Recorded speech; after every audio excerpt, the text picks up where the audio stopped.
bringing me in for this presentation. I'm excited to share this with you. This is a presentation based on one I did 2 years ago for the ASCM conference, and it's still valid today. And so what I want to do is kind of take you on my journey as I tried to sort through why do we have so much supply chain chaos. So my company is called Become Demand Driven, very much focused on the demand driven methodology, which many of you, I'm sure, have heard about. And we're going to talk through this today. So in my process of when I thought about this, I thought, why are supply chains so chaotic? And can we actually do anything about it? Is it something that we could actually solve? And so today we're going to go through kind of my evolution of thought process around why are supply chains so chaotic? How can we calm that chaos? How can we reduce the amount of uh, firefighting, expediting? What can we do about it? And we're then going to introduce the logic of the demand-driven material requirements planning methodology as one solution that leads us down the path that we think we should go.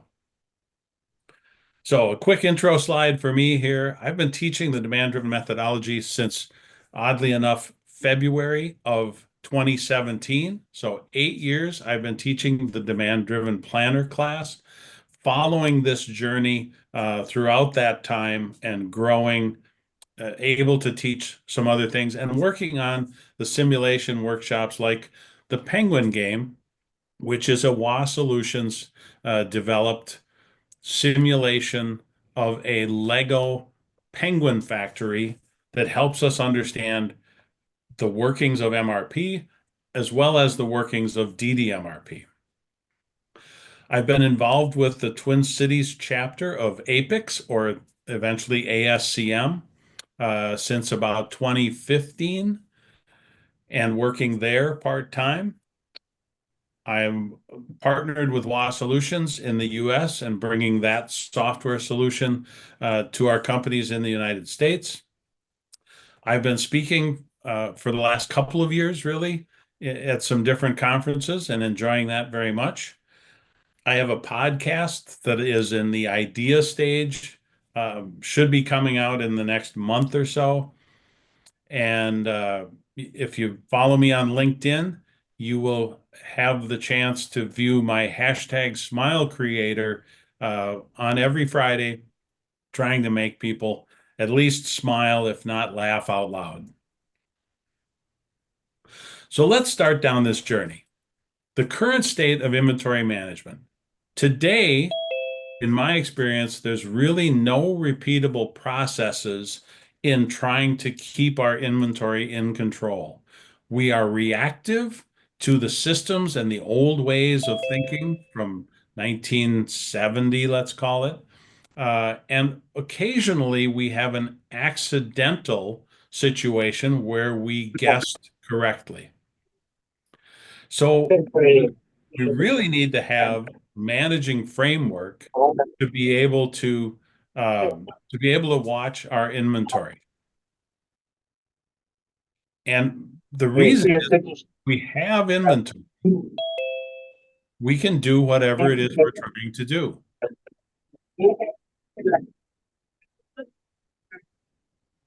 And if we don't have inventory, we can't. So if we have the right level of inventory, Se siente el bochorno. if we have the right level of inventory, that opens up new possibilities and allows us to stop doing the things that we should never have been doing in the first place. What does that mean? Well, I'm sure many of you have faced this, but I'll give my own example. In years past, we would realize that we needed a part urgently. And we would work with our supplier to have them get it on an airplane and get it delivered to us in the same day that they shipped it. And I would get rewarded. I would get congratulations, well done, um, for doing that. And I'm sure we thought about it, but we never really focused on why did I have to do that? Does it make any sense that I should have to do it? And so I call that doing the wrong things faster. And we're spending a large amount of times and congratulating ourselves for doing things we shouldn't be doing in the first place. That's what I talk about as calming the chaos. Now, I also like to work in analogy. So I think about this as I travel fairly often. Imagine if I gave you homework of you have to figure out how to get 10 different people who are traveling to your city. In my case, I use the Minneapolis airport, but your job is to get 10 people to arrive on the day you need them to arrive, traveling from all around the globe, all around the world. And they have to be there in time for a conference, but they can't get there too early because these are busy people. Does anybody think that you would have a standard process around that? Do you think everyone would come up with the same solution? Or do you think maybe people who travel more, who have more experience with traveling, who understand the ins and outs of different airports, do you think maybe there would be some differences in how we would make these arrangements? I think there would be some differences. And if we stick with that analogy, and say, okay, we've got them to arrive, but now another person in your company has to arrange the pickup, has to go to the airport and get them from the airport to the convention center, which is not close by. Now, this gets a little bit tricky because our focus, if you see this last one, our focus is on the minimum cost. And thankfully, our boss has decided that the minimum cost is one trip in one vehicle. And so that's your limitation. You have to have one trip and one vehicle, and you can't make people wait, but you can't leave anybody behind either. You have to pick up everyone in one trip. Now, there's a forecast that it's going to be between 10 and 15 people. Can you imagine that you have to figure out what vehicle to bring? So you have to pick a number. Is anybody going to pick 10 people so that if there's any more than the minimum, you don't have the right vehicle? Most of us would pick 15 to make sure we're covered. Very few people would pick 12 and a half because that's just really awkward for that last half person. But if you're me and you've been burned on forecast before, I'm probably going to pick a vehicle that will hold at least 17 because I've had situations where the forecast, the actual was actually outside of the forecast. So you can kind of see how much chaos would be created based on how you think you would be able to handle this situation without having the precise information. And even if you have the precise information, somebody got sick and didn't come, you don't know what the real situation is going to be. And there's another example of how we have chaos in our supply chains. The next thing I want to talk about is what I call conflicting outcomes and no real choice. So in the original world of MRP, this is what our inventory balance might look like.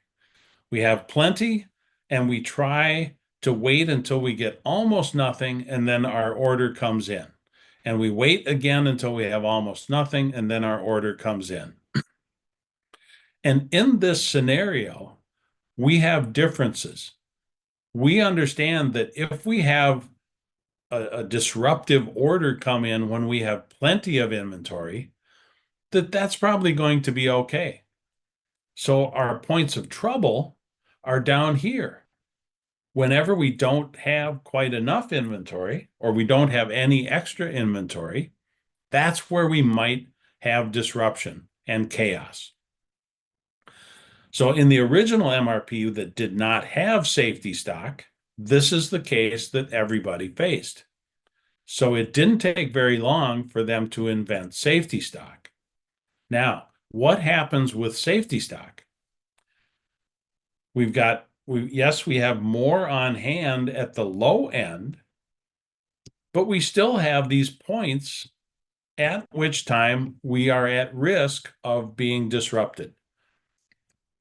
And what else do we see? The whole grid has shifted up. And so the statement that I make is safety stock, inevitably, without any exception, if by adding safety stock, you end up increasing your overall inventory. And I would guess that almost all of us, if not all of us, have a directive from our leadership that says reduce inventory. And so what we see is in our traditional thought process, if we don't use safety stock, we run the risk of running into trouble with our on-time delivery, our customer service.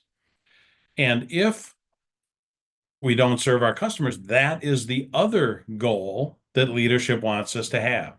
So leadership wants us to reduce inventory. At the same time, we improve our on-time delivery. And the only tool that exists in traditional planning is safety stock. So every time I have any kind of problem, I'm going to add safety stock. I have absolutely no chance that that will reduce inventory.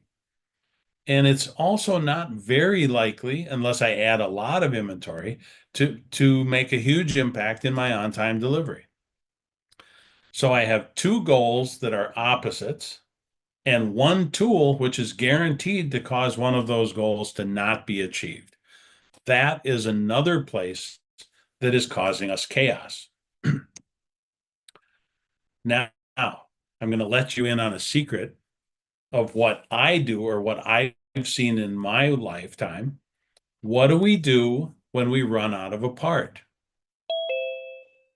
In absolutely every case in my lifetime, when I have had an inventory shortage, everyone in the building knows that I need to increase safety stock. And at the same time, I need to order an extra amount of inventory. So in this chart, we can see what happens. If I order extra and I increase my safety stock, I can see two things happen. One is that I order more, a higher quantity, and the other is that I order less frequency, less often. But I still have my points down here where I could run out, but they're further apart. So it feels like my problems are happening less often. But what should we do when we run out of a part? What we should do is order less quantity more frequently. And that chart then looks something like this. And yes, we still have these low points where we're at risk, but our overall inventory is going to be lower, and we have more open orders that we can expedite if we need to. So more opportunity to resolve that disruption. The next piece I want to talk about is I spend time talking to people who are not in supply chain management. Believe it or not, some of my friends, well, let's say they don't know that they're not in supply chain management. But the question that I would get when I would explain to people the struggles, why are we running out of parts? People say, really, seriously, how hard can it be? And I heard that so often that I started questioning, maybe it's not as hard as we think. So the how hard could it be is followed by all you have to do is keep it between too little and too much. It should be simple, right? Just keep it between these two lines. And I started to even question myself. Well, let's talk about these two lines. The lower line is a quantity. And for those of you down in the weeds, you know what I mean. This is a minimum of 5 pieces, or I want to keep 100 pieces. Whatever that number minimum is a quantity. But then the high end of this is usually dollars. We're looking at dollars up at the high end. So now I have to keep it between a quantity and a dollar amount. And we probably don't have to think too hard to ask ourselves, let's think about our gas tank in our car. If I want to make sure I have at least 5 gallons, let's call them at least 15 liters in my car, but I don't want to exceed $20, depending on the price of gas, 15 liters might be more than $20. So all of a sudden, my lines are crisscrossed and flipped upside down, and you see a little bit of where the chaos comes from again. So I had this kind of a thought process, and maybe this is an interesting story, but Juan Camilo Trujillo was sitting in my office when I drew this on my whiteboard. And I'm using this to think, right? So traditional planning, how traditional MRP works is we have a requirement date. We have a date that this has to arrive. And traditional planning works to schedule everything to come in at exactly that time. So everything is supposed to come in exactly when we need it. And when I looked over here, I said, well, with different lead times, we've got this order placement gap. We've got a gap over here in which time we can, it gives us a chance to think about how we could manage these orders differently. And so then I jumped to the opposite side and I said, what if we ordered everything at the beginning when that longest lead time part needs to be ordered? Let's order everything there and see what happens. Now I don't have to coordinate all the parts to come in on this date. I use the longest lead time item, and that's the only one that I really need to face, to challenge, to focus on. And now I have this time on this side to absorb variability. Now, clearly, this is not the solution because this shortest lead time item I might have on hand for months. And if it's something with a shelf life, that's not going to be good. Or if I have a limited storage space. So this isn't quite the solution either. So I just turned it and I flipped it on its side. And so now my requirement date is on the top. And this looks much more like a resource capacity chart.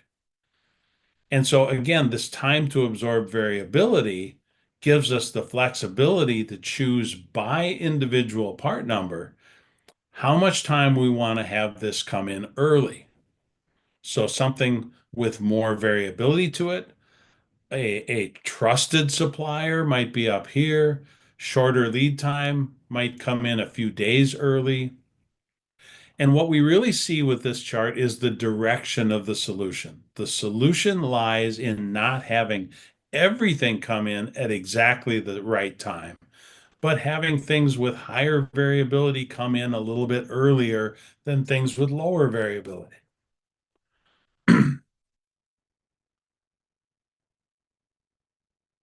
Okay, so that was kind of the some of the causes of chaos that we have, and now I'm going to put them into a category.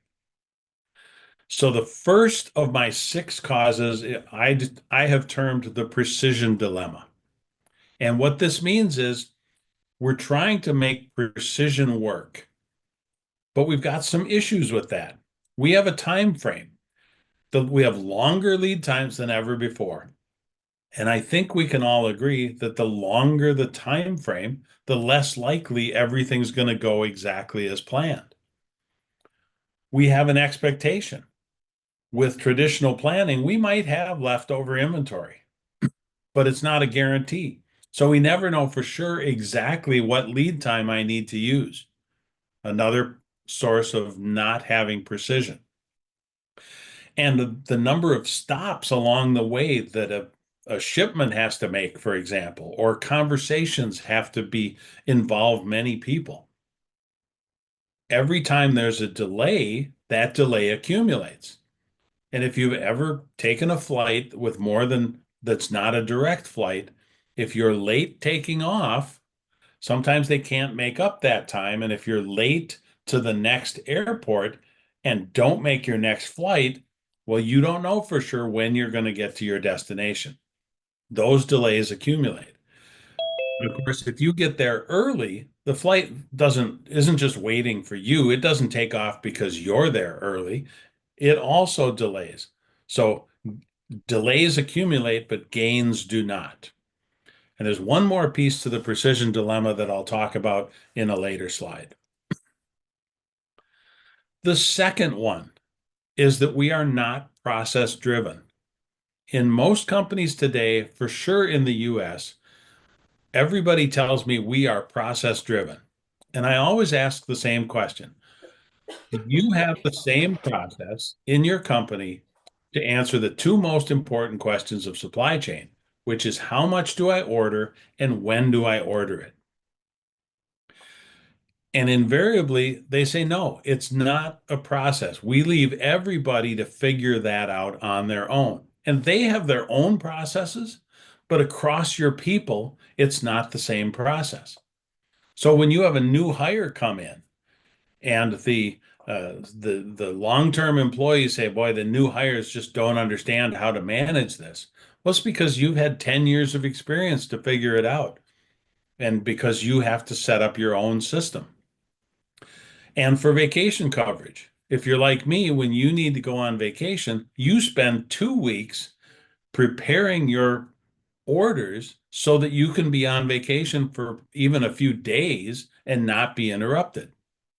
And the funny story about this is that when MRP first came out, I have a colleague and a mentor who was around back then, and he was in charge. He was given the task of implementing MRP and implementing the scheduling.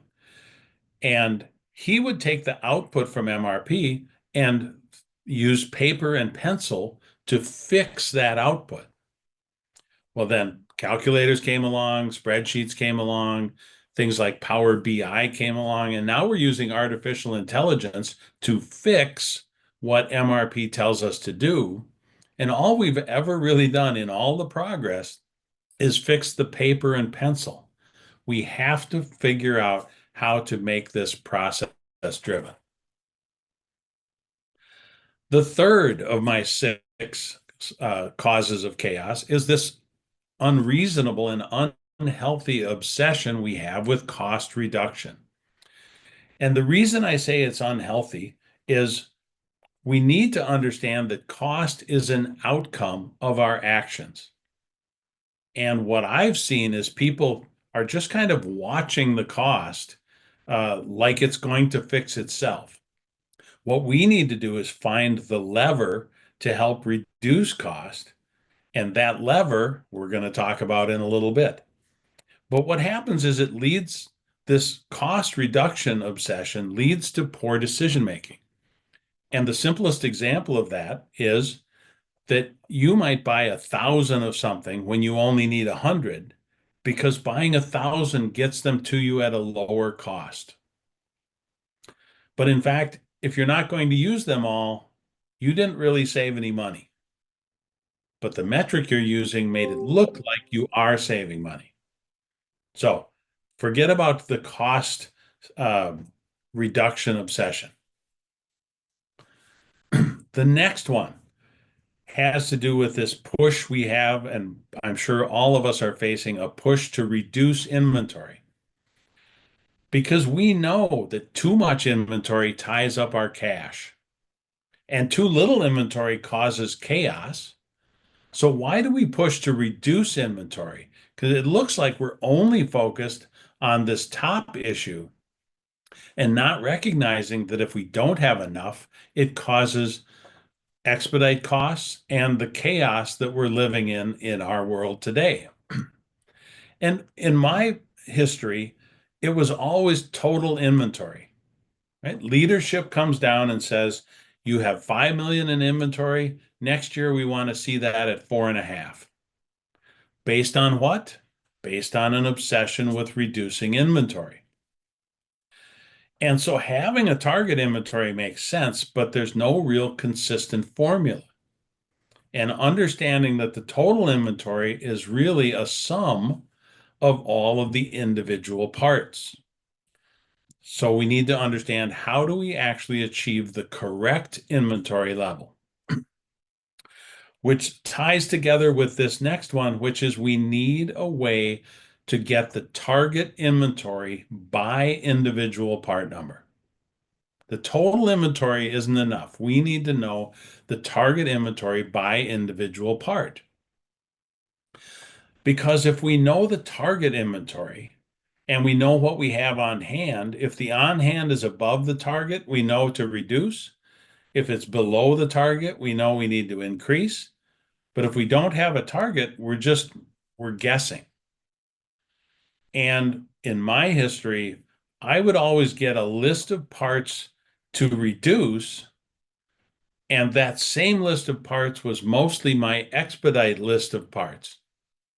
Because if you don't have a target, or you don't have a consistent way to determine that target, all you do is guess. And we have a game up here, I don't know if you guys have it, called whack-a-mole, where the part shows up, you solve that one, and then another part shows up and you solve that one, and you never really end the chaos. And the sixth of my 6 causes is that there's confusion on where to focus. Most companies today are focused on getting a more accurate forecast. And we're spending lots of money to get a more accurate forecast.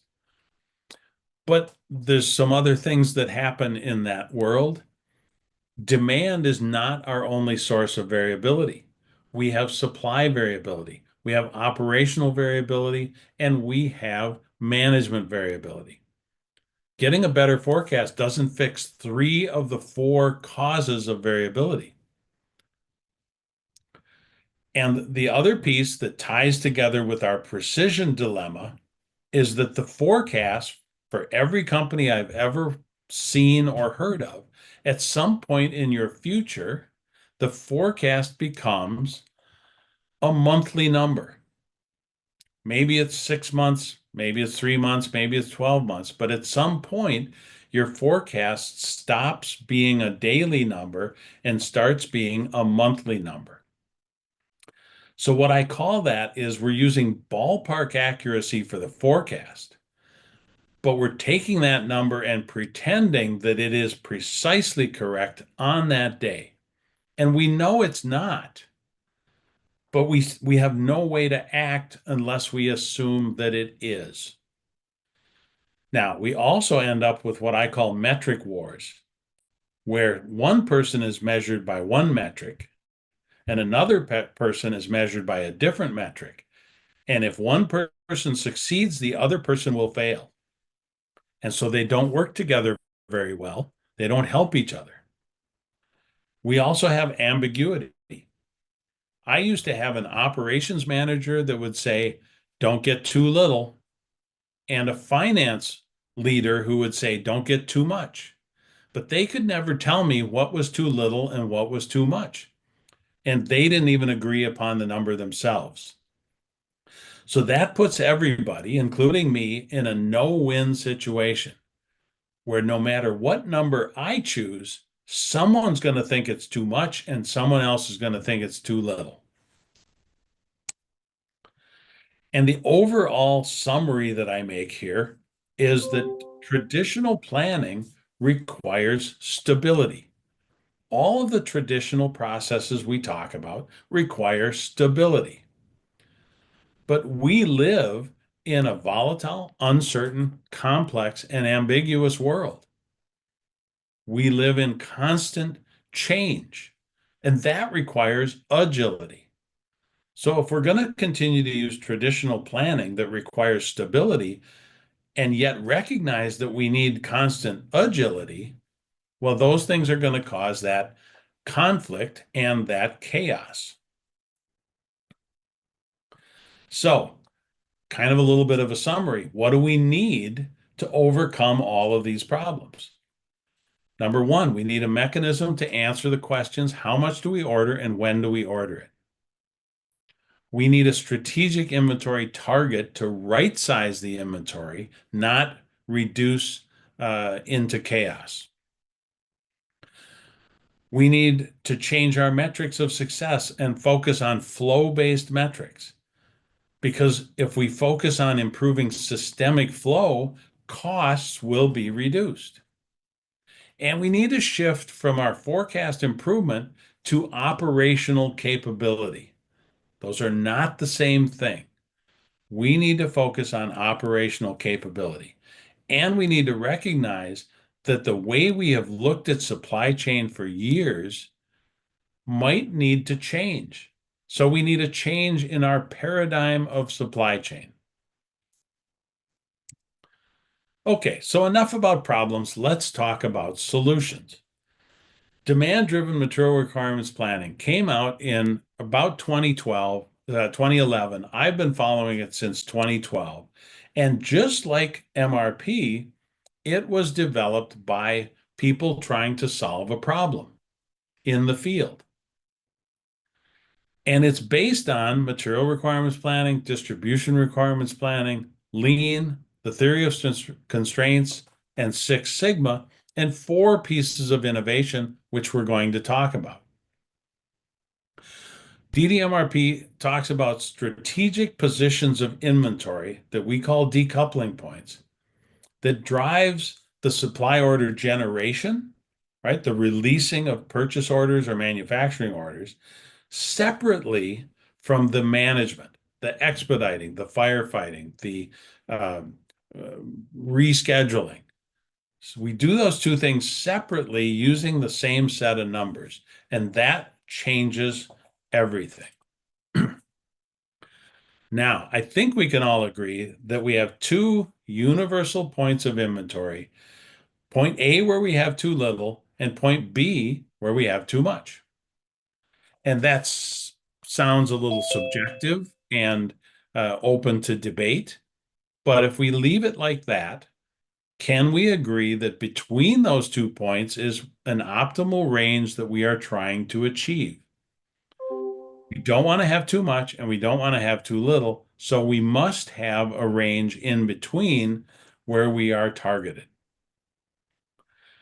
Most companies running traditional MRP exhibit what we call the bimodal distribution, which means they have a lot of parts where we have too little and a lot of part numbers where we have too much and almost nothing in this optimal range. And of course, we can only say that 90% of companies report this issue. I can guarantee you that 100% of companies face this issue. Couple of slides about Me pasé la. couple of slides about demand driven. This is what I call a planning buffer, right? And there are 3 different zones to create these points of inventory management or decoupling points, strategic positions of inventory. And so this quickly shows you kind of what goes into those calculations. This slide shows you more of what those calculations are. And each of the zones has a different reason for existing. The green zone has to do with how often we order and how much we order. Sounds like how much and when from my previous slides. And here's the 3 different ways that we use to calculate that green zone. The yellow zone is the demand during the lead time. And the red zone is the safety in the buffer. And this safety is generated through 2 separate little pieces, one of which takes into account the variability driven by the lead time, and the other one takes into account the variability of that part. Might be supplier variability, demand variability, whatever variability is impacting, that is part of the calculation. And when we get through with our calculations, we have a planning buffer, which I will describe as a series of numbers that allow us to make decisions and incorporate into our thought processes. So let's talk about the 4 innovations of DDMRP. Decoupled lead time is a new way to think about lead time. The decoupled explosion, we're going to show you what that is. The net flow equation we'll talk about, and prioritized share. So this chart was created by my friend Diego, who I think is on the call, making sure that I say this all correctly. This is an example of a restaurant, but in this particular case, let's call it a burger joint. And what we're illustrating here is decoupled lead time. No one, and please correct me through the chat if I am wrong, no one goes into a McDonald's and knowing that this is behind the fact that McDonald's has inventory. No one goes in and says, I want my Big Mac in 32 days because I know your cumulative lead time. That has never happened. Do you think that even the person working the counter knows what a cumulative lead time is? Of course not. They don't need to.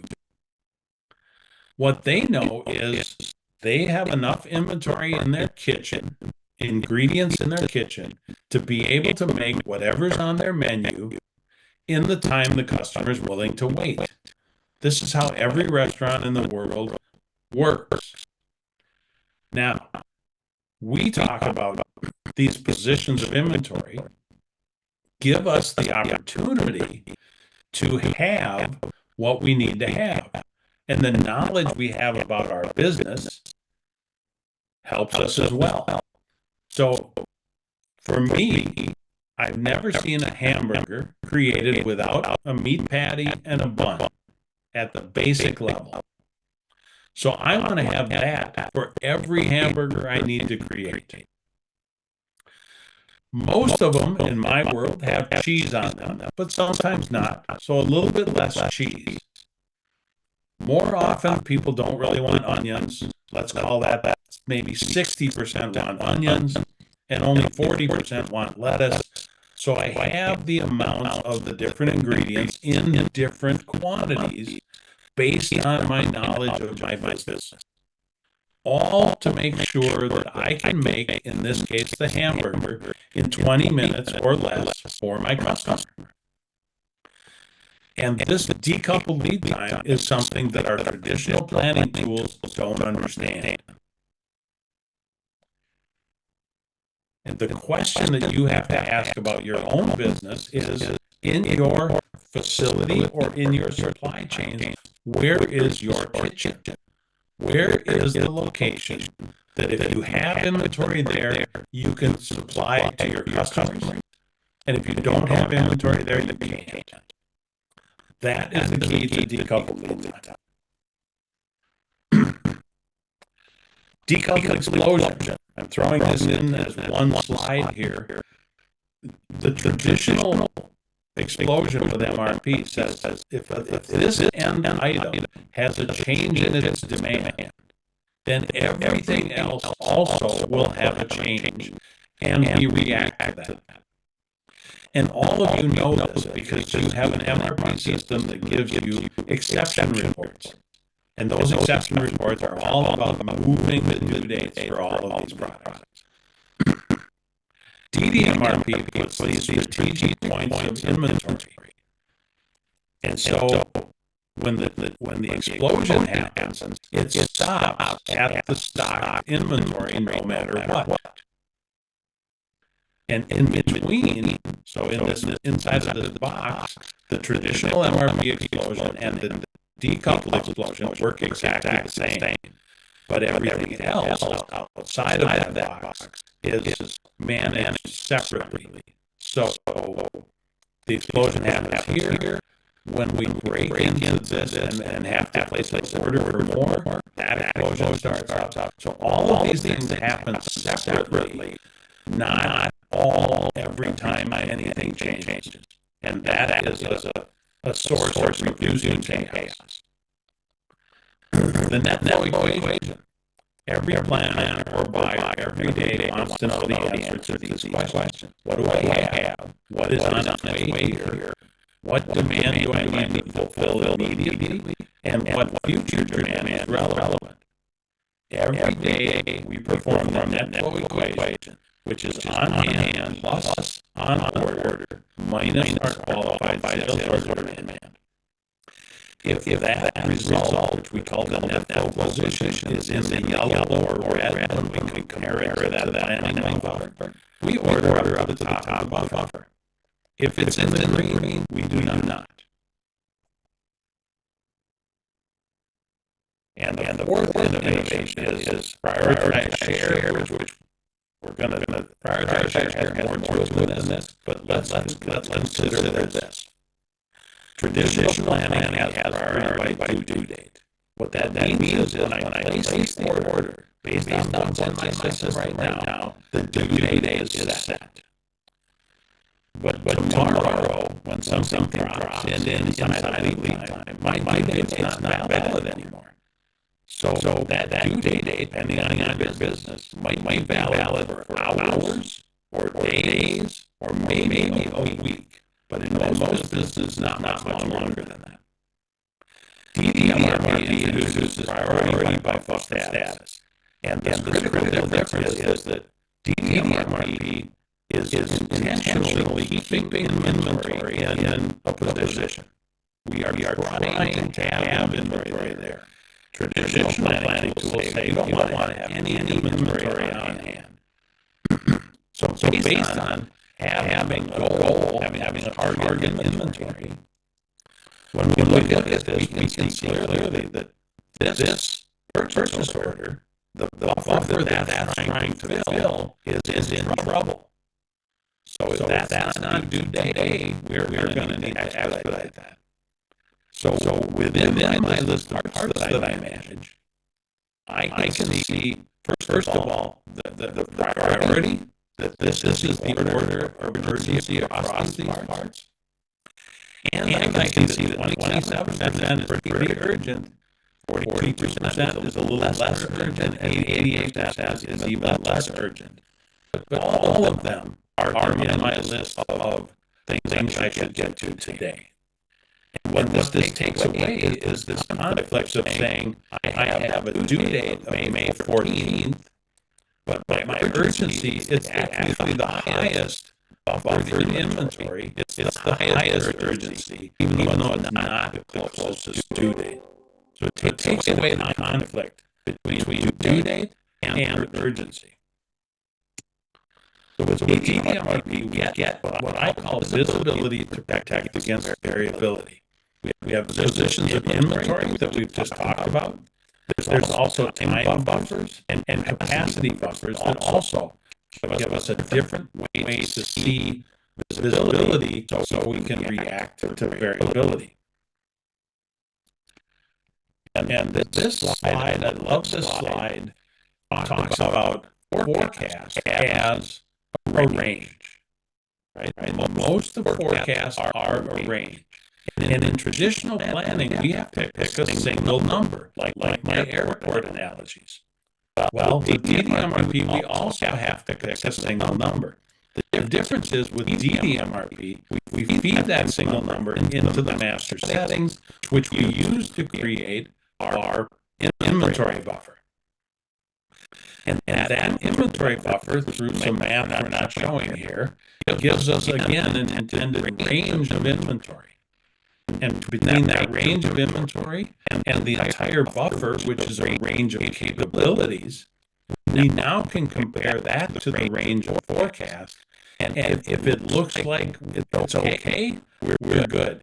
If it's not okay, we come back here to the master settings until we're happy with the outcome here. We don't go off and start a whole new process. What else do we gain? we gain something kind of simple, or it seems simple. How have we been performing? What we end up creating is a statistical process control chart for inventory management. We have our minimum and our maximum, and we can look at data to say, how have we been performing? And if we're not happy with that performance, we gain that second item, which is a way to simulate what if we had a different scenario to start with. What if we have if we are not in the range we're trying to be in, what if we had a different variability factor? What if we had a different average daily usage? What if we had those differences? How would we have performed? And that gives us a confidence to make a change, knowing that it's likely going to work. And a continued statistical process control chart to tell us whether or not it did work. We also gain some tracking metrics, like we can understand theoretically how many open orders we should have. And maybe we should have 3 or 4 open orders at any time. But in fact, we have 6 open orders. That should be something we are alerted to, so we go understand why is that happening. So we also have kind of a vision for the future here, where we have an inventory measure that is relative to the target. So if we have a goal of having 100 on hand, if we only have 80 on hand, we know we're below our target. And if we have 120 on hand, we know we're above our target.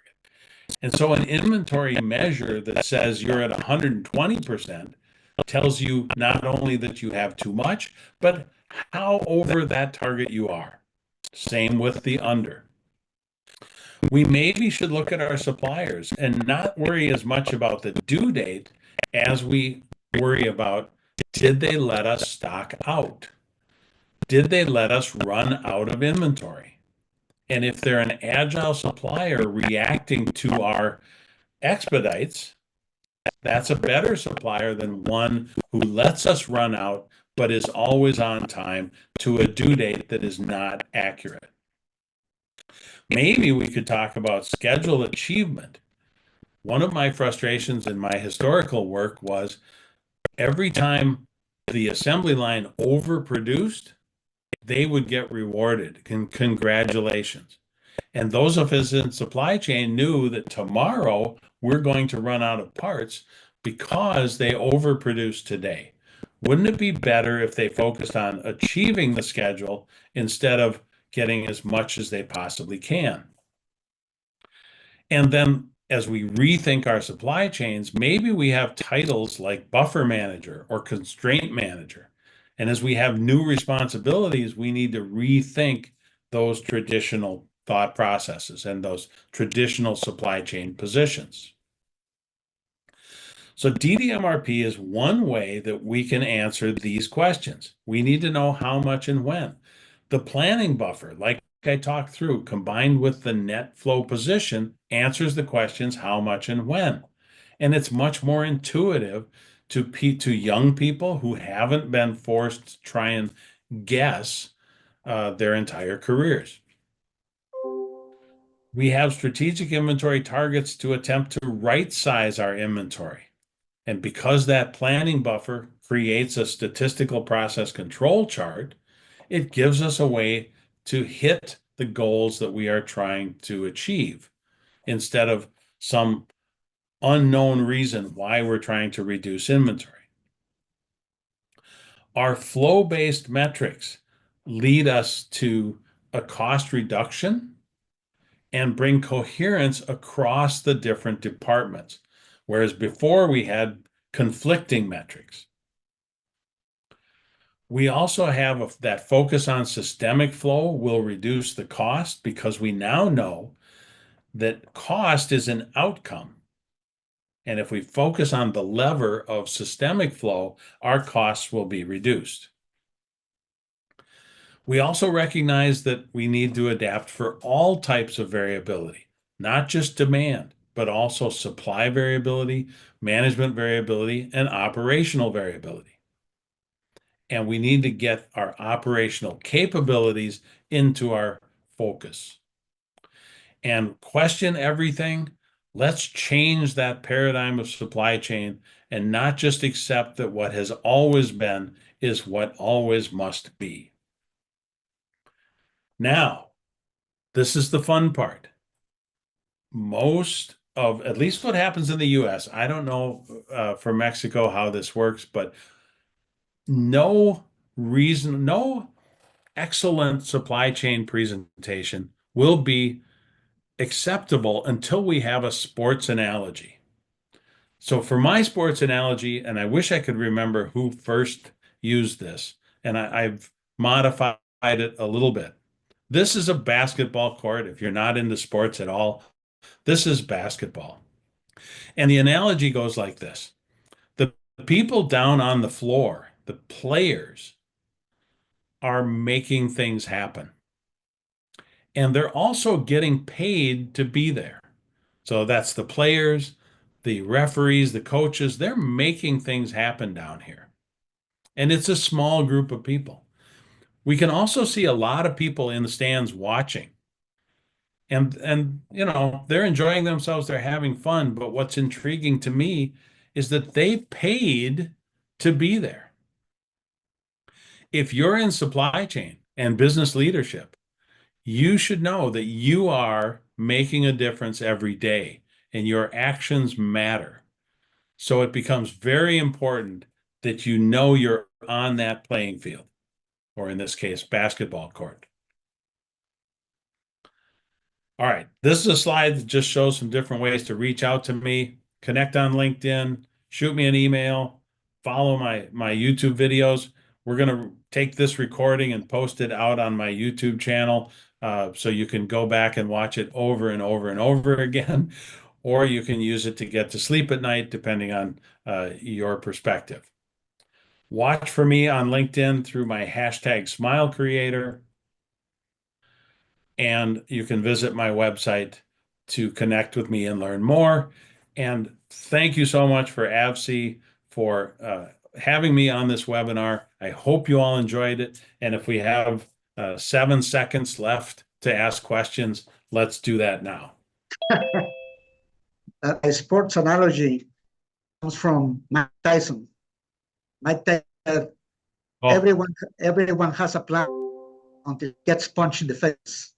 There's always an analogy. I avoid getting punched in the face wherever possible. Yeah, but unfortunately in supply chain, you are always getting punched in the face. So we have to have methodologies like DDP, avoid those punches to be so hard.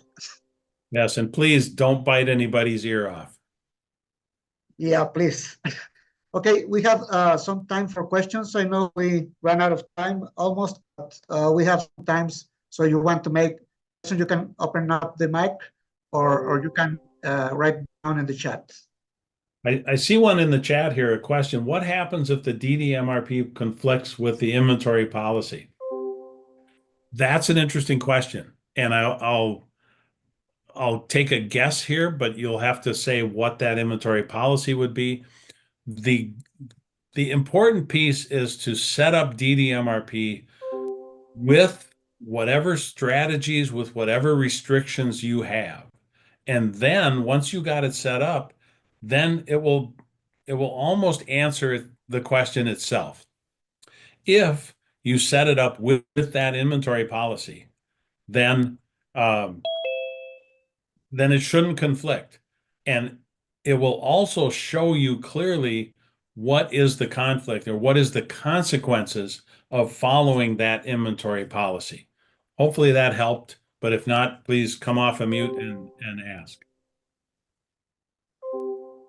One person asked me off the record, why does the DDMRP adoption is slower than expected with so much benefits? Good question. If I have to answer from my own experience, it's because I didn't have a target before. And so I was over ordering anything I thought was important. And sometimes those were expensive parts. So if we look at every part and say, I want to hit the target, which will make sure that I have enough without over ordering, then I will have the right amount of inventory for all of my parts, everything that's buffered. And that somehow automatically gets you about 30% less inventory overall. So I go back to my metrics and understanding that cost is an outcome and inventory is an outcome. So if we're randomly expecting everybody to separately order, they're going to randomly choose to order too much for some things.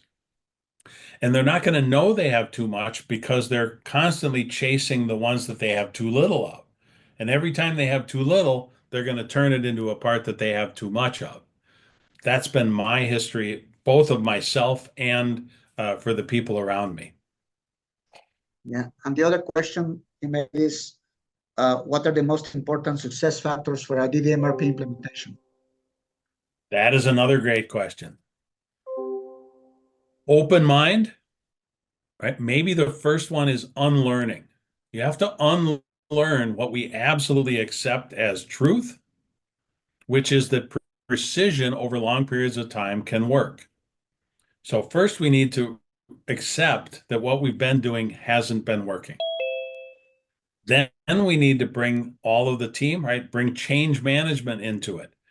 Bring your team on board and work together with, whatever company, AVCI, WA Solutions, whatever company you're working with, work together with them. Do training first until you've trained people and gone through that unlearning process.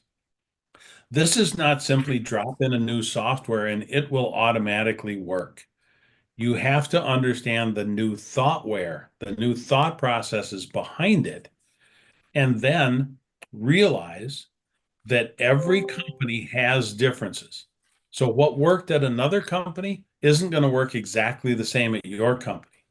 And we understand that. So when we implement, the first part is understanding what are those differences? What does your company look like? And how can we create the framework that works best for you? And then we stay with you through the whole implementation. So we don't install the software and run away. We are with you the whole time. So when you have questions or when you fall back on your knowledge from before, we help you to dig out from that. Okay, there's another question. How do you work the differences in design of the traditional software and the needs for DDMRP? Assuming that the company we stay with a solid maps software.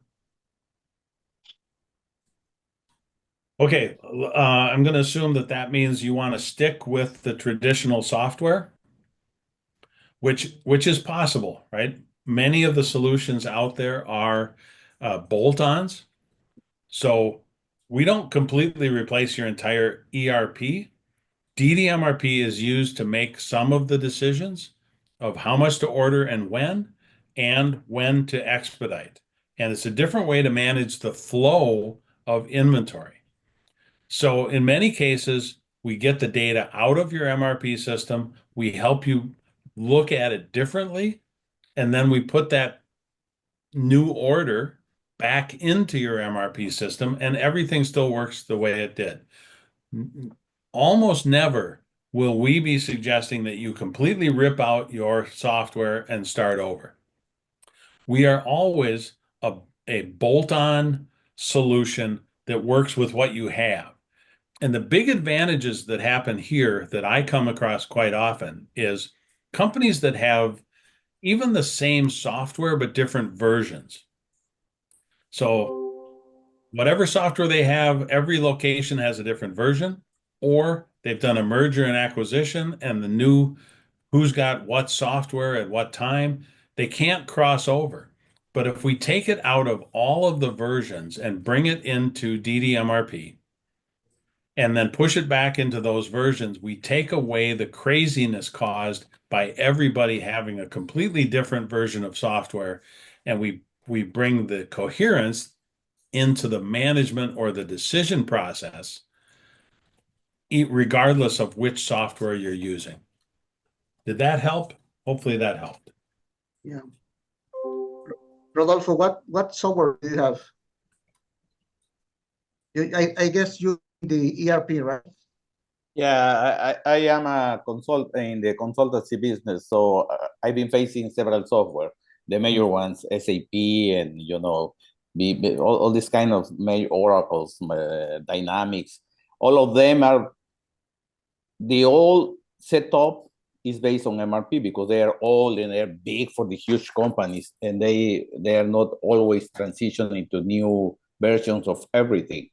So you have the challenge to change it, to change the process, but you have the tool, the old one that John explained.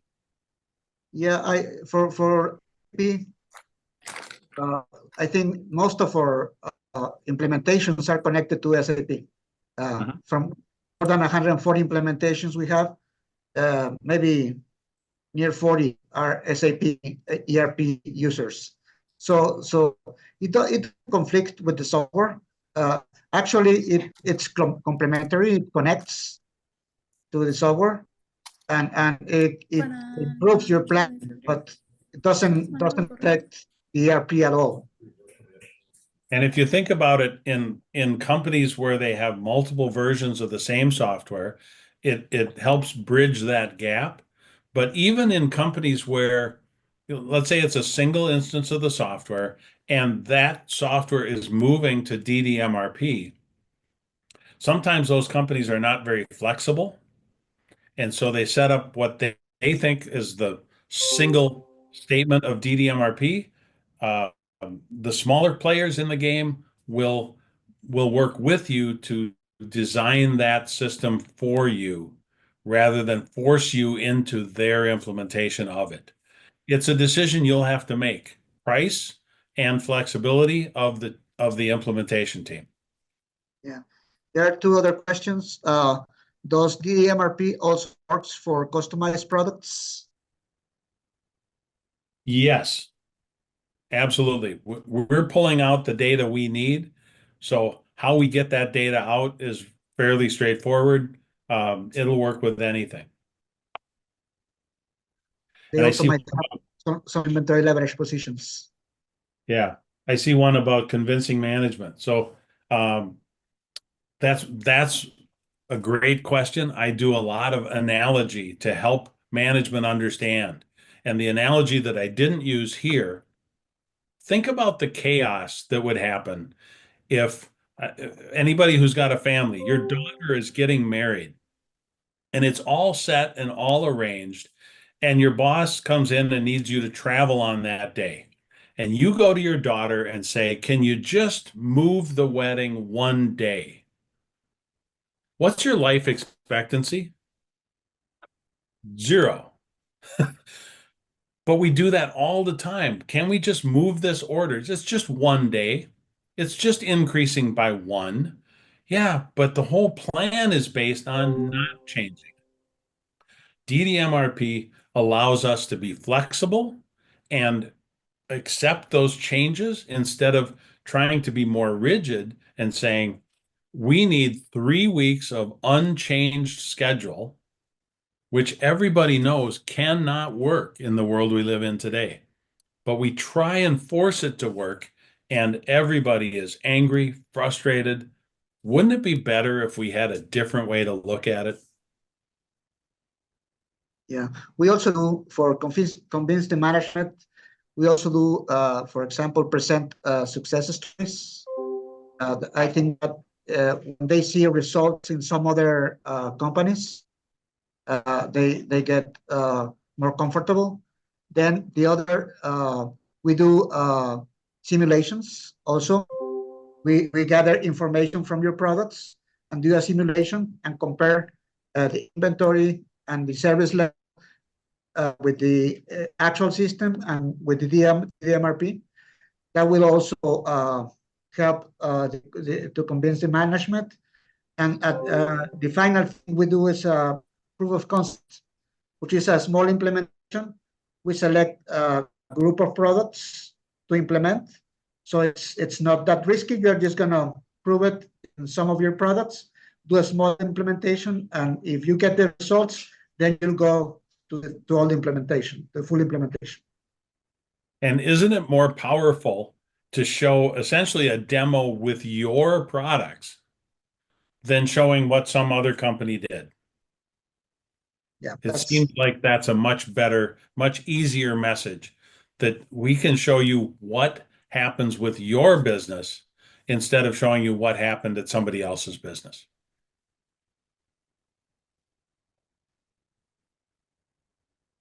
all right. I think we don't have any other questions, John. So thank you very much for your participation.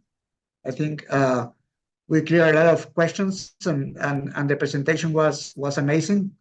And I hope a lot of companies start trying the DMRP solution. It has to be something that it want to affect your company to do a small test and make sure that you want to change something because you have done it for 60 years and it hasn't worked. So you have to do something. So this is a good place to start. Okay, thank you very much, everyone. Hope to see you in the next webinar.